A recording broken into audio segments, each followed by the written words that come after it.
सुलोचना लाटकर एक ऐसी अदाकारा जिसने बाल कलाकार की हैसियत से अपना फिल्मी सफर शुरू किया और फिर लीड एक्ट्रेस और कैरेक्टर रोल्स में भी खूब नाम कमाया। बीते दौर के हिंदी सिनेमा के तमाम सुपरस्टार्स जैसे दिलीप कुमार, अमिताभ बच्चन, धर्मेंद्र और देवानंद की मां के किरदारों में ये नजर आ चुकी हैं। 7 दशकों तक उन्होंने भारतीय सिनेमा को अपनी कला से रोशन किया है। मराठी हो, हिंदी हो या दक्षिण भारतीय फिल्में हो, सुलोचना लाटकर ने अपने हुनर का डंका हर तरफ बजाया। और आज हम आपको बॉलीवुड की बेहद शानदार अभिनेत्री सुलोचना लाटकर की जिंदगी और उनके फिल्मी सफर के बारे में बताएंगे।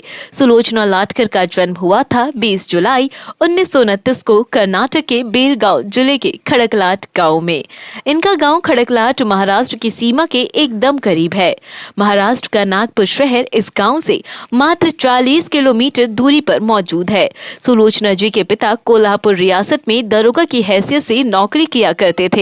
इनका एक भाई भी था जो उम्र में इनसे लगभग 10 साल बड़ा था। इनकी एक मौसी भी थी जो उम्र में इनकी मां से काफी छोटी थी और इनके परिवार के संग ही रहा करती थी। क्योंकि इनके गांव का नाम खड़कलाट था तो लोग इनके परिवार को लाटकर कहा करते थे। इनकी शुरुआती शिक्षा इनके गांव में ही मौजूद एक प्राइमरी स्कूल में हुई थी, लेकिन पढ़ाई लिखाई में इन्हें कभी कोई दिलचस्पी नहीं थी। सुलोचना जी के गाँव में राजे बक्सर की दरगाह और बाली साहब की दरगाह थी।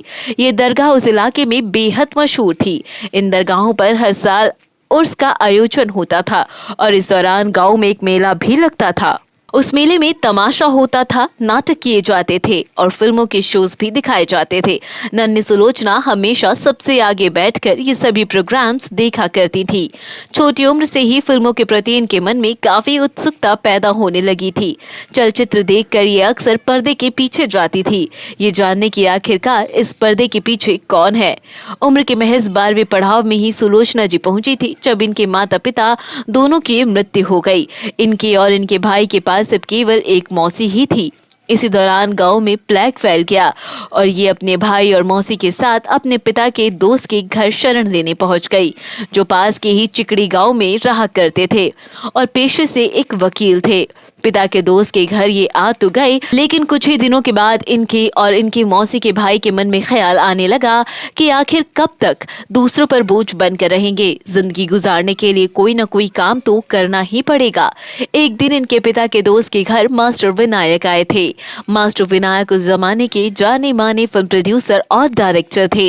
कोल्हापुर में मास्टर विनायक की खुद की एक फिल्म कंपनी थी जिसका नाम था प्रफुल्ल पिक्चर्स। मास्टर विनायक को जब सुलोचना की कहानी का पता चला तो उन्होंने सुलोचना को अपनी फिल्म कंपनी में नौकरी देने का ऑफर दिया। उन दिनों सुमति गुप्ते और मीनाक्षी सिरोडकर नाम की अभिनेत्रियां प्रफुल्ल पिक्चर्स में ही नौकरी करती थी।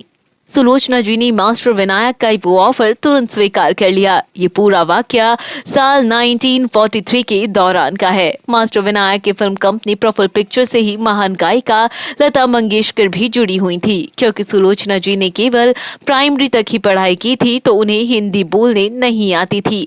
यही वजह है कि जब उन्होंने अपनी नौकरी शुरू की तो वो काफी घबरा रही थी, मगर उस वक्त लता मंगेशकर ने इन्हें काफी हौसला बंधाया। उसी वक्त से लता जी से सुलोचना जी की तगड़ी दोस्ती हो गई थी। जिस वक्त सुलोचना जी ने प्रफुल्ल पिक्चर्स में नौकरी शुरू की, उसके 3 महीने बाद ही मास्टर विनायक अपनी कंपनी को बॉम्बे यानी मुंबई ले गए। बॉम्बे का नाम सुनते ही सुलोचना जी घबरा गई और उन्होंने बॉम्बे जाने से साफ इनकार कर दिया और प्रफुल्ल पिक्चर्स की अपनी नौकरी भी छोड़ दी। इसके बाद सुलोचना जी ने ज्वाइन किया जयप्रभा स्टूडियो, जहां उन्हें 30 रुपया महीना पगार मिलने लगी। इस स्टूडियो के मालिक थे भालजी पिंडारकर और उस जमाने में जयप्रभा स्टूडियो अपनी धार्मिक और ऐतिहासिक फिल्मों के लिए मशहूर था। भालजी पिंडारकर को सब लोग बाबा कहा करते थे और जयप्रभा स्टूडियो ही वो जगह भी बना जहां सुलोचना जी ने फिल्मों में काम करना सीखा। भालजी पिंडारकर खुद सुलोचना को घुड़सवारी और लाठी तलवार चलाना सिखाया करते थे। साल 1943 में मास्टर विनायक की मराठी फिल्म चिमक संसार में सुलोचना एक छोटी सी भूमिका कर चुकी थी, लेकिन सुलोचना जी कहती हैं कि यही सही मायने में उनके करियर की शुरुआत साल 1944 में आई। जयप्रभा स्टूडियो की महारथी कर्ण और 1946 में आई वाल्मीकि से हुई थी। फिर साल 1947 में रिलीज हुई मराठी फिल्म ससुरावास में ये पहली दफा मुख्य हीरोइन के तौर पर नजर आई और इनके हीरो थे मास्टर विट्ठल। ये फिल्म जयप्रभा स्टूडियो ने ही बनाई थी। एक इंटरव्यू में सुलोचना जी ने बताया था कि उनका असली नाम नगाब बाई था और लोग उन्हें प्यार से रंगू कहा करते थे। ये भालजी पिंडारकर ही थे जिन्होंने इनका नाम नगाबाई से सुलोचना किया था। सुलोचना जब जयप्रभा स्टूडियो में ही नौकरी किया करती थी तो उनकी शादी कोल्हापुर के एक जमींदार परिवार की बेटी आबा साहिब चौहान से हो गई थी। शादी के वक्त इनकी उम्र महज 15 साल थी। इसी बीच साल 1948 में महात्मा गांधी की हत्या हो गई और इसमें राष्ट्रीय स्वयंसेवक संघ का हाथ होने की बात कही गई। इसके बाद तो पूरे महाराष्ट्र में दंगे भड़क उठे।